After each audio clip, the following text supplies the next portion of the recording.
So welcome to the second panel. This panel is titled Competing Visions of Asia's Geopolitics and Geo-strategy. The first panel talked about the economic side. This panel will focus more on the security and geo-strategy side of things.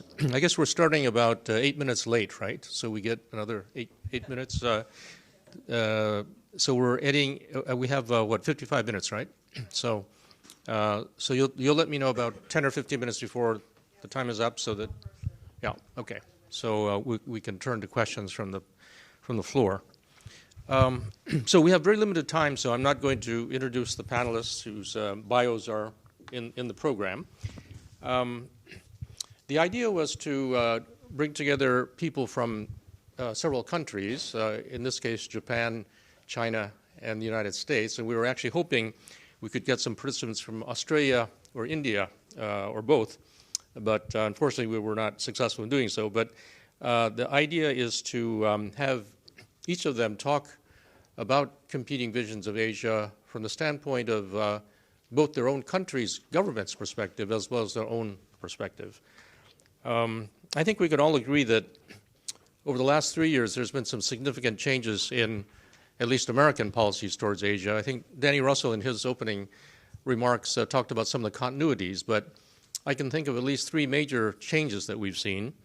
One is that in the Obama administration there was an emphasis on multilateral approaches to Asia, including multilateral institutions like ASEAN, APEC, ARF, East Asian Summit. But in the current administration, we have a very strong focus on bilateral as opposed to multilateral approaches to Asia. The second is that on the economic side, the thrust, I think, of the previous administration was to focus on TPP as the way to promote American economic interests in the region. And this administration has withdrawn from TPP. And so that's another change. A third change, I think, is that a difference is that among the pillars of the Asia pivot or Asia rebalance was a focus on human rights. And that's something that we don't see very much in the current administration. And I think there are issues with regard to human rights in places like North Korea, China, Vietnam, Myanmar that could be focused on, but are not being focused on very much. So at least in three of these areas that I think we've seen some significant changes.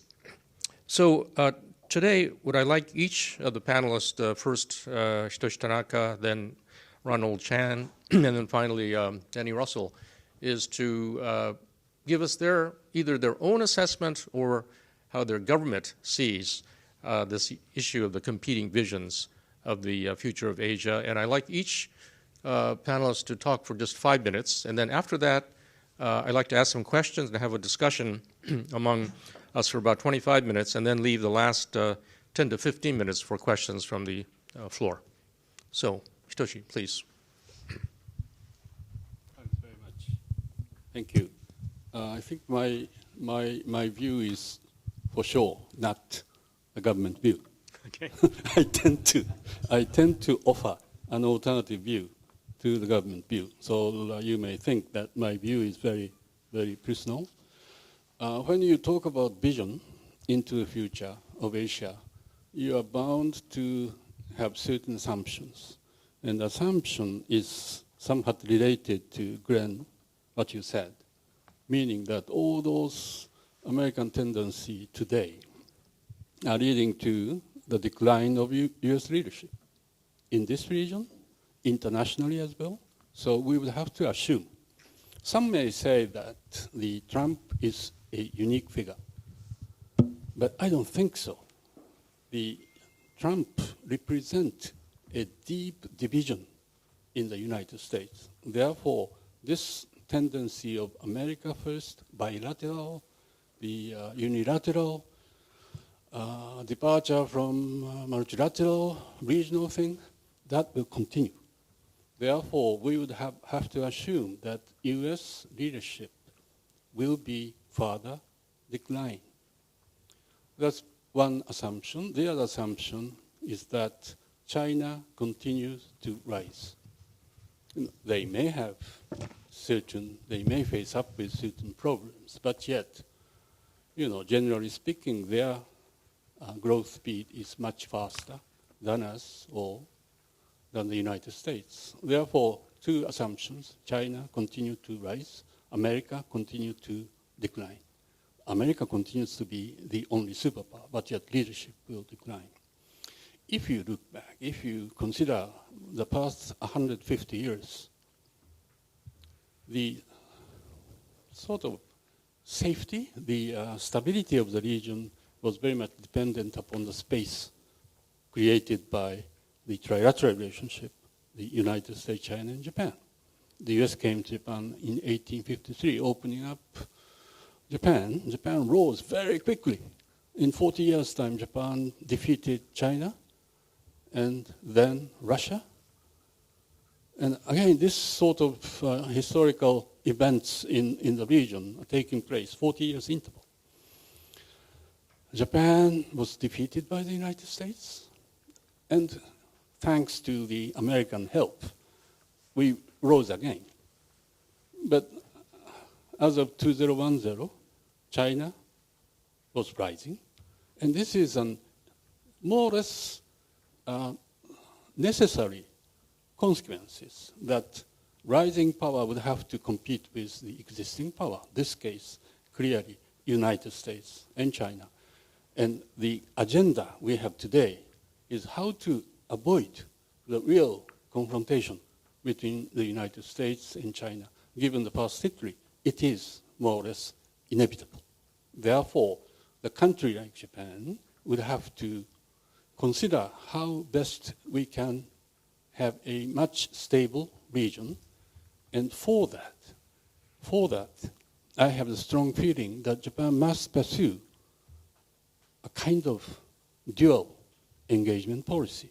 Dual engagement, I mean, I think Japan, it's not only Japan, but countries in the region like Korea, Australia, India, and ASEAN countries must follow the policy of dual engagement. Engaging China and engaging United States, obviously in a different way.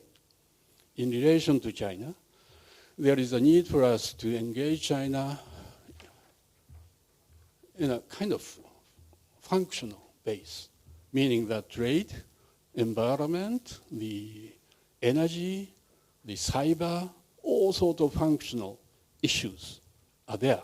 We need rules, we need rule making. At the same time, we need China abiding by rules. So we would very much like to see functional approach, functional integration in the region. We see all this trade arrangement like TPP, like RCEP, you name it, ASEAN plus B and all sorts of things. And I bet the United States will not come to join us. We shall promote without US. Let us create functional cooperative mechanism in the region. The main theme of it is to engage China in a constructive way. But at the same time, we would have to engage United States. Very clearly, there is a need for us to maintain strong alliance relationship. That need will apply to Australia and India as well, and the rest of the countries in the nation. There is a need to strengthen security tie with the United States. For that, Japan needs to expand its military capability, no question about it. We have developed certain legal system in which Japan can play significant role, not in a straightforward combat role, but yet to support US military in the event of contingency in the region. Japan needs to expand that role further. By expanding the role on the part of Japan, I think we can establish more constructive security relationship with the United States. But efforts cannot stop there because the hard security is somewhat different. That is for the sake of deterrence against North Korea and against, possible issues like China-Taiwan Hong Kong may be another flashpoint, but yet we would have to consider the security alliance as deterrence mechanism. But one thing which we need to be doing is the question of the creation of confidence building mechanism. And for that, I think there is only one possible way for us to develop confidence building mechanism. That is through the question of Korean Peninsula. America is doing well so far. Not entirely sure if it is successful, but it cannot succeed without a kind of international support system. And six-party talk is the right one. By the way, that is being developed by Japan. It is very needed for us to have this type of mechanism, and that mechanism will, end of the day, in a longer run, serve as the appropriate body for confidence building, because for this type of thing, you need all the stakeholders in the region. We need America, two Koreans, Japan, China, and Russia as well. So what I'm talking about as a part of my vision is the dual engagement policy. I stop here. Okay, thank you, Hitoshi. So, Ronald, you're based in Hong Kong. Maybe you can give us a perspective from Hong Kong or China. Right. So I speak today more as a fund manager and investor from Hong Kong, looking into geopolitics surrounding Asia. So just to share a little bit about Hong Kong today, we are at the crossroad between the East and West, China and the Western world, democracy versus communism, a free market in Hong Kong with free competition. And what had led to Hong Kong today is a very divided population of the have and the have-nots. So if you kind of look into the youth situation in Hong Kong, when over the past 10, 15 years, you can't move up the social ladder, you can't move into a new place, and you can't move on in your life. You move out onto the street and you protest.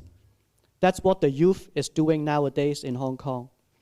Now, to give you some figures, 20 years ago, Hong Kong accounted for over 20% of China's GDP. Today, it accounts for less than 2%. Over the past 20 plus years, Hong Kong's GDP has grown 2 times, but China's economy has grown over 15 times. So Hong Kong is severely being marginalized, and this is an issue for us. And since the 1997 handover, I don't think we have a very effective government. Obviously, the government body had always been civil servants all these years, and they just followed orders under the British command before. And now, as they had to take over under the one country, two systems, they had no clue what to do. They were not entrepreneurial enough. They were waiting for orders from China. They were trying to be proactive, but they had no clue how to do it. So we're at a crossroad. And if you look at today's Hong Kong's per capita income, the middle income makes around $2,700 to $3,500 US a month. For that salary, that accounts for 70% of the population, of the working population. And that salary cannot even afford 1 square foot of an apartment. And if you take away that, your living expense and all that, you literally only have around $600 to $700 US to spend every month in Hong Kong. And this is a severe situation that is going through in my city. And that is the reason why the youth and the youngsters are now protesting in Hong Kong. And at this crossroad, I think it is pretty convincing that the recent demonstration is well-equipped, well-structured, well-organized. There's a lot of money involved. Whether it's locally funded, foreign powers funding it, I don't know, I don't have a clue, but I have a high belief that there's a lot of money behind. Now, translating that into China, imagine, according to unofficial data, I don't know, maybe Winston can share some thoughts later. Unofficially, there could be more than 500 protests happening every single day in China. I don't have the real figure. China never disclosed that. I can only read it in the news. But imagine that is happening every single day. 500 protests, whether it's labor protests, whether it's human rights, religious rights, you name it. And to my understanding, since the 1990s, when the Chinese government really want to address all these issues, they realized that there is a big divide between the western part of China versus the coastal region. And I think Secretary Russel also mentioned it earlier about this situation.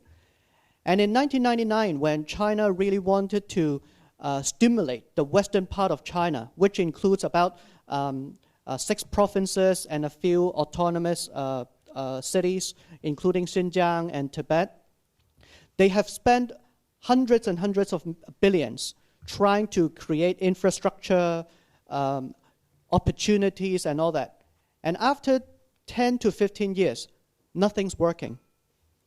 The total GDP contribution in the western province or western part of China only increased by about 1 to 2% because the coastal region in China was simply growing too fast. And to this day, the per capita income of the western region is 1/4, if not 1/3, of that of Shanghai, Beijing, or the coastal region. So in around 2011, 2012, I think Xi Jinping came to the conclusion that in order to really stimulate the western part, which has the most protests, the most strikes and chaos and terrorism in that area, so Xi Jinping said, okay, if we can't do much on our own to stimulate, how about we integrate? And so the Belt and Road Initiative came about. What they really wanted to do was to integrate Eurasia to the western part of China. And if they can do that, it will dramatically lower a lot of costs. For example, shipping costs, logistic costs. Because in Xinjiang, for example, to head to the closest port in the coastal region is around 400 to 500 km. Whereas if you go to Pakistan, it's much closer. So integration is key throughout the whole BRI project. Now, with that in mind, obviously, there's a lot of geopolitical consideration. But to me, it's all about economic sustainability. And through this, you have to acknowledge China has 56 ethnic groups. And the country shares a border with around 14 different nations. Japan probably doesn't share a border with a lot of nations. It's an island on its own. America shares the border with 2 countries. UK doesn't share a border. So if you kind of think about what China is thinking, it shares 14 borders with different countries. So to end this, I want to share a historical story that maybe the Chinese would love. Have you guys heard of the Romance of the Three Kingdoms? Has anyone? The Romance Three Kingdoms is the most widely read novel by every Chinese. It says it's one of the best 4 books that's ever written. And I'm sure Winston has read it when he was young, right? So at a young age, that was my Bible. That was the best story. That is like the Lord of the Rings plus Game of Thrones. And regarding the Romance of the Three Kingdoms, there's this great general, Zhuge Liang. I think Winston probably knows. And there's this famous story about a barbarian trying to attack China 7 times. And this war general decided to let him go 7 times. And eventually, they became friends. So people asked the war general, why do you let him go 7 times? The general said, you know what? If I kill him or capture him, his countrymen will be angry. If I capture him and take him into our state, we have to assume their economics, their well-being. We don't have food to provide them. We don't want to assume their own issues. So imperialism or even conquering other places has never been in the gene of the Chinese. I got a WhatsApp message today. I don't know if it's right or wrong, so maybe Secretary Russel can also clarify. China has only fought 2 wars, has actually initiated 2 wars over the past 1,000 years. One was in 500 AD versus Korea. The other one is in 1979 against Vietnam, and that's about it. So again, I guess all in all, the way as a businessman, as an investor in Hong Kong, now I speak as a Hong Kong citizen, under the one country, two systems, I feel that at the end of the day, it's really about economic stability, it's about integration, and that's all China wants. And maybe I can answer more questions later. Okay, fine. All right, Danny, so each of the panelists has spoken more than 5 minutes, so I'll give you a little bit more than 5 minutes. Go ahead. Well, I already had a head start.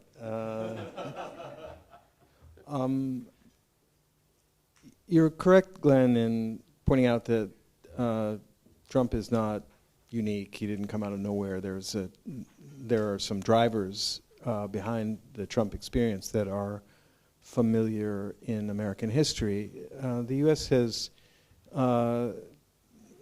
regularly toggled back and forth between isolationism and internationalism, between multilateralism and unilateralism. That's true. I think that what is an anomaly, what's unique about the current situation, the current Trump administration, though, is the degree of the domestic focus, okay? Admittedly not unprecedented, but also the degree of sheer static or chaos and confusion, not only in government but in the public discourse. Donald Trump's magic power is the ability to confuse and mesmerize people. So in the U.S. political environment and U.S. society, that's all people can talk about. He just really commands attention, and it's caused, frankly, there to be a deficit in American awareness of what's going on other than politics and outside the United States. So Asia only breaks into the conversation, into the American sort of thought process, either in some dramatic developments that are newsworthy, like protests in Hong Kong, or a North Korean missile, or the sort of travesty of the treatment of Uyghurs in Xinjiang, or the Rohingya in Myanmar, or things that the president himself puts on the table, or that revolve around China trade, and the emergence of China, as Tanaka Sensei was saying, as such a formidable rival. So that's a little bit different.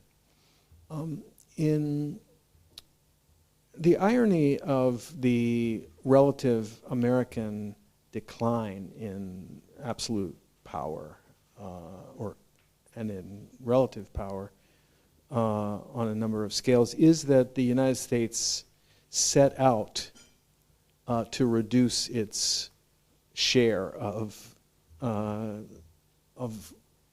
global power by creating multilateral institutions and establishing rules that put boundaries on the United States, partly as a strategy to build up the rest of the world in the aftermath of the Second World War, build up Europe, build up East Asia, on the theory that it's better to have a nice house in a great neighborhood than a great house in a terrible neighborhood. And this is the rising tide floats all boats theory. So it's, in terms of the future, it should have been that the United States helped to create an international system that was bigger than the United States, that could sort of outlast the U.S. as a single power, so to speak. But that was contingent on getting the other emerging powers to adapt to and to participate in and to accept the rules, even if the rules get edited and updated as you go. And certainly countries like Japan and Germany are great examples of nations that grew wealthy and relatively powerful in the context of that rule. So what's different? Well, what's different in is that in China's emergence, China has, as a Leninist state, taken the position that we're all equal, but some of us are more equal than others. That there should be rules, there have to be rules, and the rules have to be followed by everybody except members of the Chinese Communist Party, except when it comes to a core issue, etc.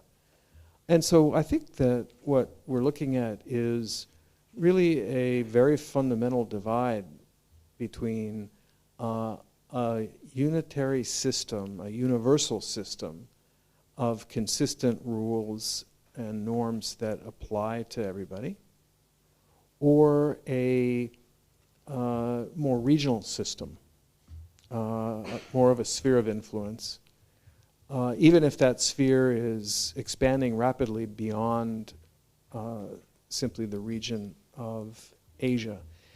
And so what that future looks like is one in which there are rules on the books, but in good Leninist fashion, they can be bent and honored in the breach by the major power. So the essence of multilateralism has always been that for a multilateral system or institution to function, the critical requirement is that the strongest party to the group is willing to accept the rules. And if, as China becomes the strongest party, it is not actually willing to accept the rules, or willing to accept them in some areas, but not when it impinges on Chinese advantage or Chinese core interests, then you really don't have a functioning multilateral system. What happened in the US with the Trump phenomenon is in part a function of the exhaustion that the American people felt from the endless wars in Iraq and Afghanistan, which also had a very deleterious effect on the US economy and financial state.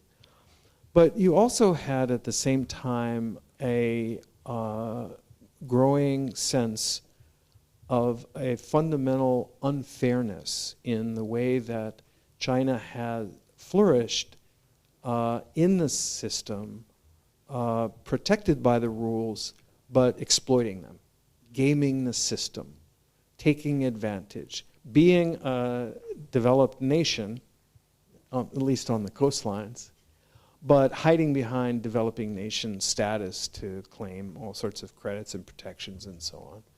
And this was reinforced by the style of an authoritarian and a Marxist-Leninist system where the gap between the rhetoric and the behavior is just so dramatic.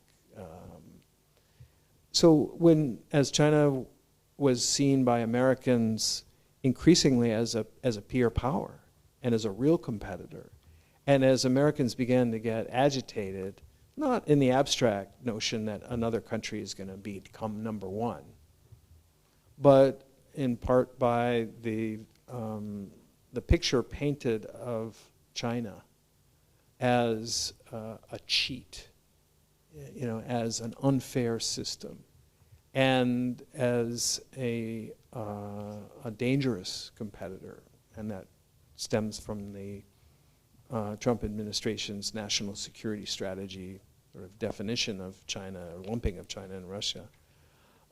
I think that sort of this combination of factors and the Trump phenomenon has created an environment that we have not seen before in the United States.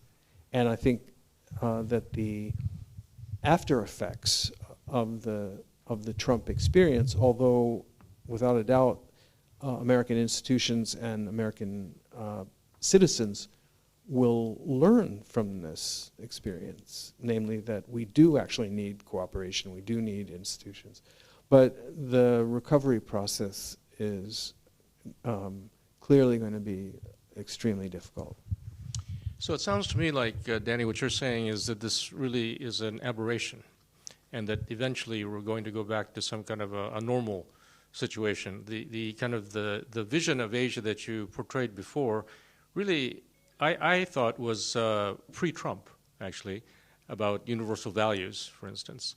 Hitoshi, you seem to be saying that you think that this is not an aberration. This is a trend of the future. Ronald, how do you see this? Again, I think Hong Kong stands right in the middle. Actually, there's a lot to gain for Hong Kong being a mediator. I felt like sitting in the middle is perfect, and I think what Secretary Russell said earlier, I totally agree. I think China has internal issues, external issues, internal politics, external politics. Internally, I think every province tries to compete with one another. They try to outsmart the system. Some people really want to get the brownie points when they go to Beijing. And so in between, you get a lot of issues that emerge, that a lot of oversight, a lot of regulatory issues that have not been addressed. And that is the reason why, for example, in Hong Kong, I think ultimately the role for Hong Kong under BRI is becoming an arbitration mediation center, because we apply the common law. We have arbitration standards that is suitable for international standards. And so in light of all this, how do we leverage on the city and the one country, two system and empower that to unite the United States, Japan, Korea, Southeast Asia? How do we actually leverage on that to be the super connector? A few weeks ago, there is this BLI conference in Hong Kong where we really united 5,000 people coming all the way from different parts of the world to learn about BLI, to learn about fair trade, to learn about insurance, for example, reinsurance of projects. And I do agree, there are loads of things to learn, there are loads of things to solve. And remember, China is a very young country. We only just celebrated our 70th anniversary a week and a half ago or a week ago. So we're young, we're still learning. And you got to give us time. If I, being a student or in America, having studied American history as well, we understand also America has come a long way. A lot of movements over the past 50, 60 years, even voting, right? I think women could not vote in the old days, and things, women rights, for example. This is something we are also fighting for in Hong Kong. Is China doing the same thing? Little things here and there to tweak, and I do agree with everything you say. This could be China could be scary, but China could be also your friend. So we have to play it right. I think Hitoshi had a comment, so then we'll go back to Danny. Very short. Danny, if you were saying what you stated under Obama administration, I would have accepted every single word you said. But you are saying so under Trump administration. You said that international system would be preserved if the strongest power were ready to accept rules. And you implied China wouldn't. But the current situation, the strongest powers on the earth, the United States, is leading in violating all the rules. You think that raising tariff for the sake of national security in relation to steel and aluminum and possibly auto, do you think that is rule-abiding action? I don't think so. Therefore, what I am saying today is let us bring back United States as a leader in the region, because we need this. China would have to have a huge difficulty in the future to come. Very confusion will come about in China. But then what the country like Japan would do? We need sound United States. not the United States today, because nobody respects you. I'm sorry to say this. So, Danny. Yeah, unfortunately, you're not getting too much of an argument from me on that. I mean, I have been on the receiving end of 1,000 conversations with my Chinese counterparts who told me that China doesn't have any war-fighting or aggressive DNA, and that look at the U.S. and we're a young country and so on. And I get it. I don't mean to be cynical, but I also think it's not reasonable for China to expect, you know, a 230-year grace period to catch up to some basic things like women's rights and so on. We're all learning from experience, and China didn't start with Alexander Graham Bell's telephone before it built Huawei. So why doesn't China start from the high water mark of what society, what the international community has developed in terms of good policies and so on? But that aside, so when you ask the question of whether I'm saying that the kind of world can go back to normal after the Trump hangover dissipates, and Hitoshi, you made the point that the United States right now is the world's scofflaw, not the world's policeman, and that's certainly true. So the great philosopher and someone I've learned a lot from, Yogi Berra, among other things, pointed out that predictions are difficult, especially when they're about the future. So I don't mean this as a prediction, but I do believe that within the United States, and certainly within the U.S. political and policy world, it's reasonable to expect that there will, in time, be more of a reversion to the norm in the sense of recognizing and rediscovering America's interest in many of the kind of internationalist elements that are missing today. So in some sense, climate change can drive the United States back to a more globalist, internationalist mindset because it's real and there's no way around it. Other threats, other challenges, including technology-driven changes, can do the same. But the most important thing, I believe, is that even though America may to some degree come back, it will come back to a different world. And it will come back to a world that has seen the absolute commitment and fidelity to rule of law and to universal norms and to respect for treaties shattered.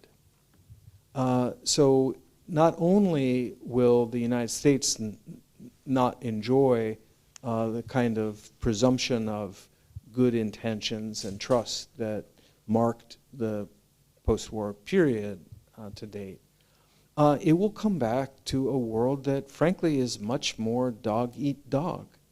America first means every man for himself.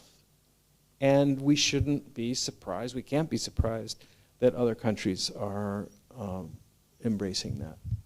Okay, I'm going to go to questions from the audience, but before that I just want to ask one question of Hitoshi, because I think the tenor of the discussion so far is that probably all of us are not too satisfied with the current situation. But it does seem to me, in talking to many people in Japan, that the current Japanese government actually doesn't see the situation so negatively. In fact, it may see the situation positively in the sense that to the extent that the U.S. and China have conflicts, that it makes China more favorably leaning towards Japan, number one. The fact that the current U.S. president wants to have good relations with Mr. Putin means that it makes it easier for Japan to try to negotiate something with regard to the Northern Territories. Also, to the extent that the U.S.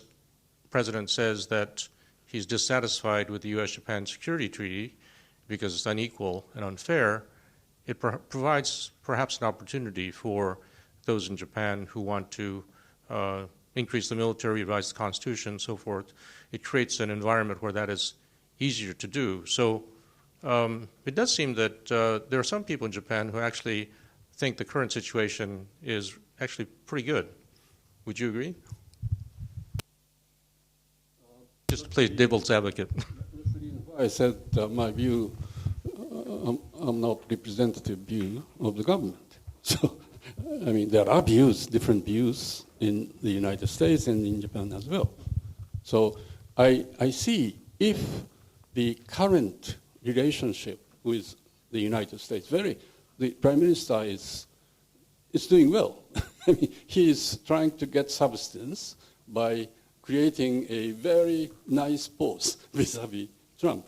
The person myself thinks that the most important thing for Japan is to let America come back to internationalism and also for regionalism and also playing, but yet in terms of bilateral substance, I don't think Trump has made any harm on us, thanks to Abe.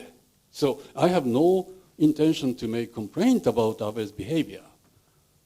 But yet, and again, in relation to Putin as well, and in relation to Xi Jinping, yes, indeed, there is a room for improving relations with Japan thanks to the confrontational relationship between the United States and China. But yet, what is important is the end goal. Diplomacy is to do with the creation of result. We have not seen any result vis-à-vis Russia. We have not seen any result vis-à-vis China. But I am convinced that in relation to China, what we need is to make sure China would change to some extent, because we are in a deep trouble if we continue to have this China forever. China is growing. We need China in terms of our market, in terms of everything. Therefore, by engaging China, by making constructive engagement, we want to change China. Therefore, we would very much like to see a country like United States, Korea, and other countries to join in our efforts for changing. I mean, Daniel said that as if the only way would be to have a hot war, the conflict, a very harsh conflict. But we don't want to see that either. Therefore, what we need is much more constructive, way of coordinating ourselves to exert changes. China. So. Okay, so we want to go to questions. So just a quick comment, okay? Then we'll go to questions. Yeah, I just want to make a quick comment. I think the reason why I'm here is because I really see Hong Kong being a part of China and Japan, really facilitating a lot of things. If you kind of think about what we can do as a suggestions, I would say besides looking into the Belt and Road Initiative, one big initiative that China is pushing is the Greater Bay Area, which covers 9 cities in the Guangdong province in southern part of China, including also 2 cities like Macau and Hong Kong. And I think in order to ignite change, I guess we can set a lot of policies, trade agreements through Hong Kong and Macau and enter into China. This is a one-way in for Japan to actually improve the relationship with China. And I highly suggest looking into that in the future. Okay, thank you. So I'm sure the discussion has stimulated some questions. So, yes. Yes. A question to Tanaka-san, actually, about the Japan's thinking about how Japan can be part of this competition for digital superpower or digital innovation power. Let's put it in a neutral context. Because don't forget, Japan has a long legacy of research power, manufacturing power, and also probably data power as well, right? So these days, obviously, we have China, US, the leading innovation centers, but recently we see Europe, right? EU announced that they say we're going to set up 100 billion sovereign investment vehicle, in their own words, to create our own tech champions. My question is, what is Japan's position in these days? Would Japan be part of this tech competition, which could be very positive, right, for global innovation? Do you see any chance Japan to put itself into this competition at the front line?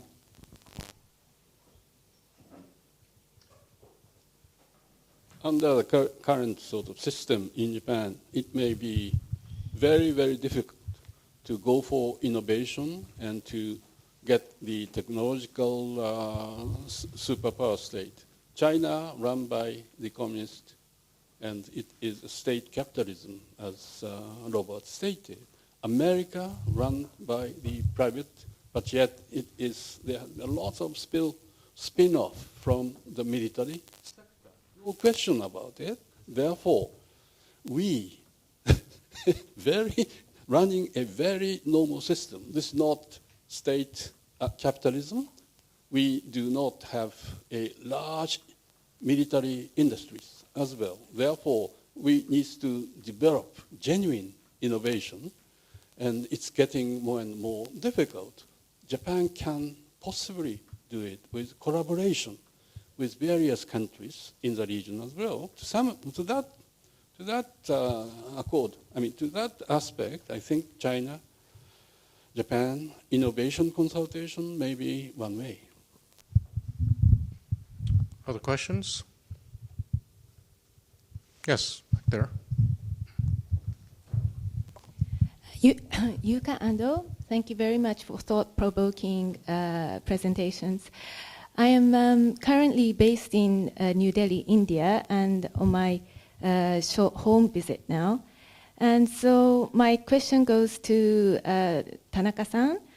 You mentioned about dual engagements and that Japan as well as Australia and India needs to adopt engaging both United States and China.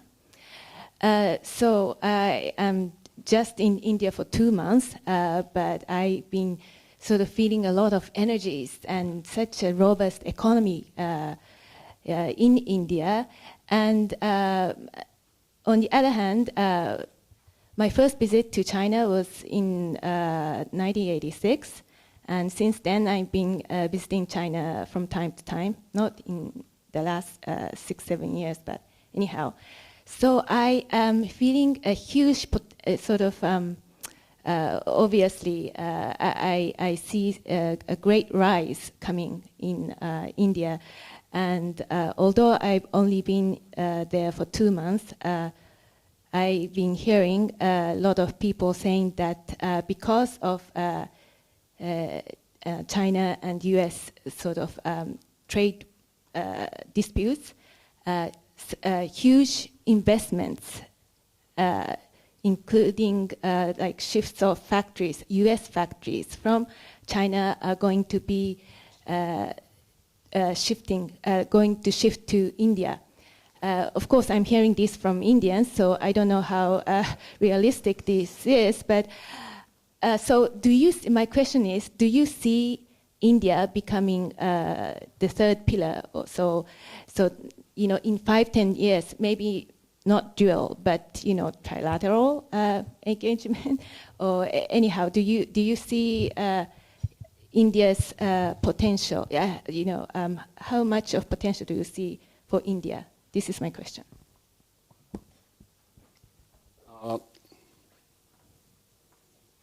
India is too conservative. India is not open, sufficiently open, and India is indeed, the authority of central government is not very strong. It is very divided into localities.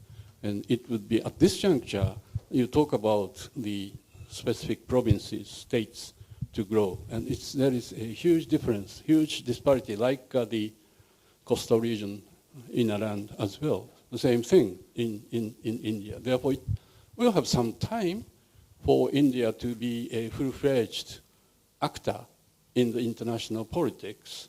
And again, India is too much, having too much difficulty vis-à-vis the region itself, vis-à-vis Pakistan, vis-à-vis Sri Lanka, and all sorts of things. Therefore, I mean, India has got too much problems regarding as a future pillar. So I'm sure for some time, India would have to devote themselves to the improvement of their system as well. But before, I would like to add, in relation to the question of China, you talked about the question of China. I think China will going to have huge problems in the near future. China has got three inconsistencies. And sooner or later, that inconsistency will create a huge, huge risk. The first inconsistency is the relationship between economic growth versus reform. Indeed, in order to maintain economic growth, you would have to reform the nation. But this reform is only to do with economic reform. There are very severe restrictions to the personal freedom and all sorts of things. And what Xi Jinping is doing is to control the whole thing. That won't last. That is one inconsistency. So which are you choosing? Economic growth, that is the basis for communist rule, or this lack of freedom? There is going to be the inconsistency. Second, the one state, two system. I mean, clearly this Hong Kong situation, I don't think Chinese will put their military into Hong Kong, because if they did, there would have a huge criticism against China, and China will lose a lot of things by that. But at the same time, China will have to see the collapse of one state, two systems. Therefore, they would have to make the final decision. And that will have a huge repercussion to Taiwan. That type of relationship, in relation to the inconsistency with one state, two system, will remain. The third is a question of the China becoming big and the consequences vis-à-vis international relationship. I don't think China will be a nice guy after China became too strong. China will be making a lot of aggressive move vis-à-vis South China Sea, East China Sea, and the Belt and Road system. But yet, it's very much depend on us, depend on the United States, depend on us. I mean, you cannot contain China, but yet we can come up with much stronger power so that we can influence the Chinese future. So the question of China is a question of China itself, but it's a question of the rest of China, rest of the world, in particular United States and countries like Japan. Danny, you have some thoughts about India's role? Well, I think that the Indians are pursuing, to put Hitoshi-san's formula in a different language, a hedging strategy. And you see, howdy Modi, you see, Modi coming to the United States and embracing first Obama and then Trump. But you also see Modi going to Wuhan and embracing Xi Jinping and tweeting about the glorious relationship, et cetera. And that is really kind of the shape of things to come, not just for India, not just for Japan, but I think for the entire region that's developing coping mechanisms to adjust to the shift and the diminution of the U.S. presence and to the growth and the more assertive character of Chinese presence. But to Hitoshi's point, just look at the response to the tweet by the general manager of the Houston Rockets about Taiwan about Hong Kong, in which he said something pretty straightforward about supporting freedom. Supporting freedom. Freedom is the word that he used, not independence. In case you hadn't noticed, there's no Twitter in China. And so the notion that this hurt the feelings of 1.4 billion people is somewhat questionable. But the retaliation by the Chinese, the response by the Chinese, was very quick, very pointed, and it elicited, in effect, the response that the Chinese wanted. And I think that is an indicator of an attitude that does reinforce the point that countries, including India, including countries, and maybe especially countries closest to China geographically, and not just the Vietnams, but also the Myanmars, are very, very afraid of the prospect of Chinese hegemony. All right, I'm sure there's more questions, but I'm informed that we're out of time, so I'm very sorry. We'll have some time perhaps later for some informal discussion. Please please help me to thank our panelists for a very stimulating and informative discussion.